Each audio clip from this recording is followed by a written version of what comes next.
Sir जय Hind. Colonel SS Pathania, शौर्य चक्र। जय हिंद सर, बहुत बहुत शुक्रिया समय देने के लिए। Thank you sir. Thank you Rajesh, God bless you. Thank you sir, आपने समय दिया। सर एक बड़ा अहम लेकिन कुछ हटकर एक घटनाक्रम घटा, तो मुझे लगा मैं आपके साथ बातचीत करूं। अरुणाचल प्रदेश में दो कश्मीरियों को गिरफ्तार किया जाता है। एक का नाम है नाजीर अहमद मलिक और दूसरे का नाम है साबिर अहमद मीर। और दोनों के बारे में जो जानकारी निकल कर आई कि दोनों ही कुपवाड़ा के रहने वाले हैं और सेना की मूवमेंट की जानकारी जो है वो आईएसआई को भेज रहे थे। उसके लिए अलग अलग ऐप का वो इस्तेमाल कर रहे थे, जिसमें टेलीग्राम प्रमुख है। लेकिन अगर ये पंजाब में होते, गुजरात में होते, राजस्थान में होते, जम्मू कश्मीर में होते, तो मेरे लिए चौंकाने वाला नहीं था। लेकिन अरुणाचल प्रदेश में सेना की मूवमेंट अगर कोई भेज रहा है, आईएसआई उसे जुड़ा हुआ है और वहां पर वो पहुंचा है, तो ये बात थोड़ा सा हटकर है, मामला बहुत गंभीर हो जाता है सब। देखिए राजेश, सबसे पहले तो हमें अरुणाचल प्रदेश की सेंसिटिविटी समझनी पड़ेगी। 1962 में जब चाइना ने हमें अटैक किया था, तो वो सेला पास भी कर गए थे, बोमडिला भी पार कर गए थे, उसके बाद तेजपुर तक आ भालुकपोंग गए एक थे। जगह है, वो नीचे तक पहुंच गए थे, वापिस चले गए तेजपुर बिकॉज तक आ गए थे। इट। मैं भी देख के आया हूं वो जगह। अभी दूसरी जो बात करते हैं अरुणाचल प्रदेश की, वो ये है कि इसकी बाउंड्री जो है 3 कंट्री के साथ लग रही है, चाइना के साथ, म्यांमार के साथ और भूटान के साथ। और म्यांमार जो है वो काफी हद तक चाइना के कंट्रोल में है। अभी अगर आप देखेंगे जो रीसेंट एक्टिविटीज हुई हैं पास में, तो हमारे और उनके बीच में काफी ज्यादा क्लैशेस हुए हैं अरुणाचल प्रदेश के अंदर। जी। ये भी क्यास लगाए जा रहे हैं कि उन्होंने कुछ हमारे अंदर आ गए हैं, अतिक्रमण कर दिया, जगह हमारी ले ली है। और चाइना जो है बहुत ही तीव्र गति से अपना जो बॉर्डर इंफ्रास्ट्रक्चर है उसको डेवलप कर रहा है, और उसी तरीके से इंडिया भी कर रहा है, बिकॉज हमने उनको काउंटर करना है। अच्छा, दूसरा, अगर चाइना एक फ्रंट खोलता है, उसके पास ऑप्शन क्या है? या तो वो लद्दाख फ्रंट खोलेगा या अरुणाचल खोलेगा। और अरुणाचल को अगर आप ज्योग्राफी के हिसाब से देखें तो, और जिस तरह से हमारी वहां पे आर्मी डिप्लॉयड है, तो वो एक काफी एरिया बन जाता है जिसके अंदर पोटेंशियल है for the Pakistan spies to take the information. अब ये सिर्फ फौज की मूवमेंट या उनकी डेवलपमेंट की खबर नहीं लेंगे, ये भी खबर लेंगे कि हमारा जो डेवलपमेंट हो रही है रोड्स और ट्रैक्स की, खासकर जिनको लेटर बोलते हैं, वो क्या क्या हो रही है, वो लोगों का झुकाव क्या है। अभी जहां तक आपने बताया कि कश्मीर के दोनों लड़के कुपवाड़ा के रहने वाले हैं, तो आप ये मान के चलिए कि पाकिस्तान जो है कहीं ना कहीं वो चाइना को फैसिलिटेट कर रहा है। वो ये अपने लिए नहीं कर रहा है, ये सारी जो साजिश है ये चाइना की है।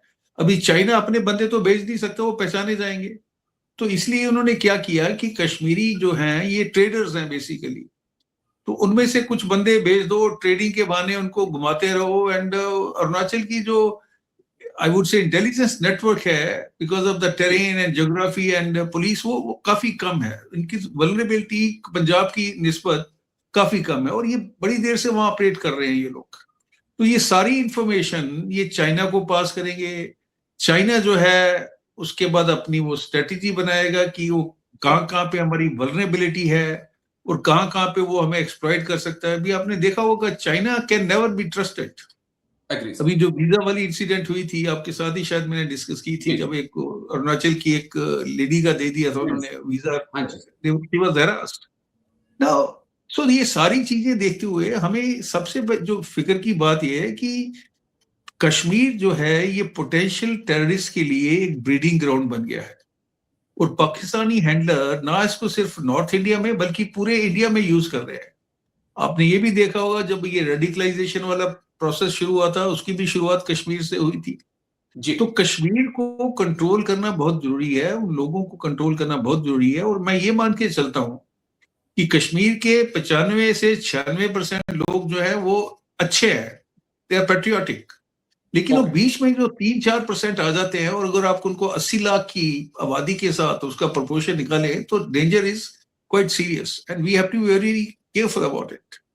ओके, एक पॉइंट और, क्योंकि मुझे मुख्यमंत्री उमर अब्दुल्ला की एक बात याद आ रही है। शायद उन्होंने एक चीज कही थी कि देश भर में एक शक की नजर से देखा जा रहा है व्हाइट कॉलर टेररिज्म जब से आया उसके बाद।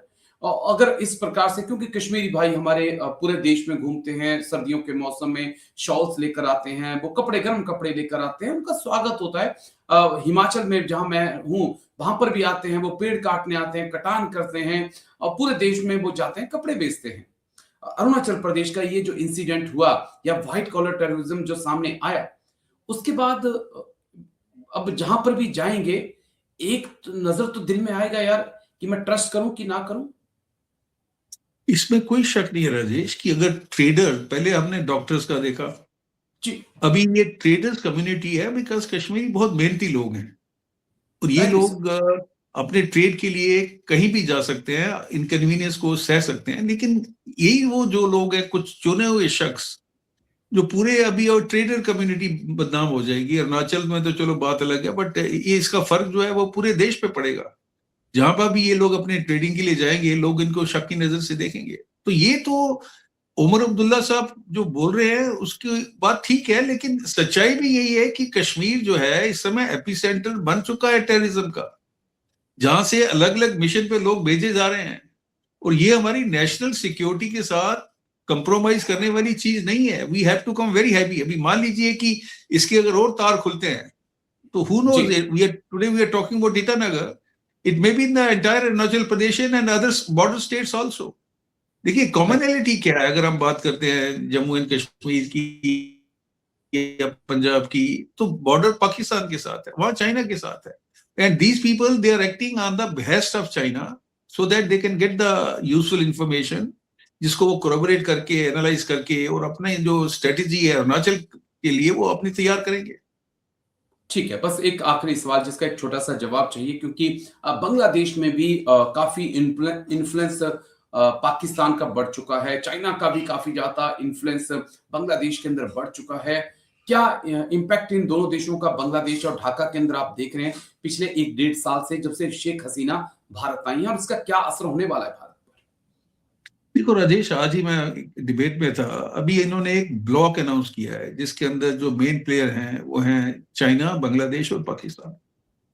ये भी किसी से छुपा नहीं है कि जब से बांग्लादेश के हमारे रिलेशन खराब हुए हैं और यूनिस जब से पावर में आए हैं, इनके बीच में नजदीकियां बढ़ती जा रही हैं। बार बार लगातार इनकी विजिट हो रही है, इनके जर्नल जा रहे हैं। सो मच सो जो फजलुर रहमान जो अपने आप को प्रीचर बोलते हैं, वो भी बांग्लादेश आए, उनको वार्म वेलकम दिया गया। अगर हम सिलीगुड़ी कॉरिडोर की बात करते हैं, उसके ऊपर थ्रेट है, उसके प्रिवेंटिव मेजर्स हम लोग ले रहे हैं। लेकिन आप ये मान के चलिए कि tomorrow we have to be prepared to face a 3 front war. देखिए, अगर हम अपने इस रीजन की बात करते हैं साउथ एशिया की, तो इसके अंदर जो मेन प्लेयर है वो, आप म्यांमार को भूल जाइए, उनकी अपनी प्रॉब्लम चल रही है। Sri Lanka is too small, Bhutan आपको कहीं आपको काउंट करने की जरूरत नहीं है, और उसके बाद Maldives. They are very very tiny nations, जिनके पास ना सामरिक शक्ति है ना आर्थिक शक्ति है। और जो मेन 3 प्लेयर है वो इकट्ठे हो गए हैं। Plus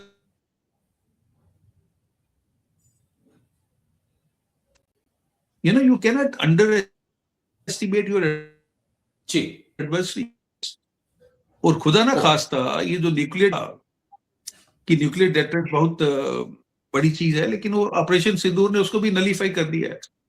So tomorrow there may be a situation where we have to face these enemies who are sitting at our doors and accordingly prepare ourselves। अपना जो हमारा रक्षा बजट है उसको बढ़ाने की जरूरत है। डिफेंस के रिलेटेड जो रिसर्च प्रोजेक्ट्स हैं उसके ऊपर आपको ज्यादा एलोकेशन करनी पड़ेगी, because nothing is more important than the security and sovereignty of a nation. Ukraine की हालत पूरी दुनिया इस समय देख रही है, और चाइना इस समय इस पोजीशन में है कि वो छोटी कंट्रीज को ओबलाइज कर सकता है पैसे के बल पे। उसकी जो इकोनॉमी है दैट इज अराउंड $17 ट्रिलियन। हम तो 4 में ही घूम रहे हैं अभी। तो अगर हम किसी को कुछ दे नहीं सकते हैं तो वो हमारे साथ क्यों जुड़ेंगे? ये भी देखने वाली बात है। ओके सर, चलिए बस एक आखिरी सवाल है, क्योंकि